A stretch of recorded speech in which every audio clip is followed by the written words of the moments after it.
Nam mô A Di Đà Phật. Mênh mông biển cả đón chào em, tán thán diệu đại em của ngài.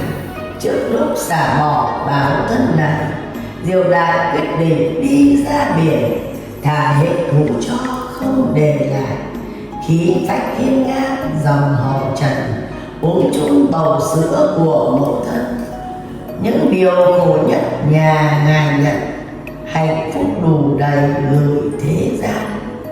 Bao năm bệnh tật nó hoành hành, đau đớn thân thể em của ngài. Giờ phút này đây đã đủ đầy, về nhà đi thôi diệu đại ơi. Tu tập mỗi ngày với ngài trần nhớ, gặp cha gặp mẹ gặp các em. Chấm dứt kiếp người thân giả tạm, vĩnh cửu trường tồn ở Tây Phương. Không sanh không diệt không địa ngục, ngạ quỷ súc sanh không khổ đau, chỉ có hưởng vui và hạnh phúc. Cổng thành nhật giác quét lá đa, chúc mừng cậu diệu đại trần nhé. Nam mô A Di Đà Phật.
Những lúc rời xa trần thế, anh được về với Phật. Anh không có tâm nguyện mềm hiện cả cái trực mắt để thân thác phù trở về với thác phù và có tỷ liên trang, và em đã làm hoàn thành ước nguyện của anh. Mong anh An để tại nơi đây mỗi năm mỗi ngày được nhớ đến anh, gia đình sẽ đến đây để gặp anh là Nam Mô A Di Đà Phật. Anh An để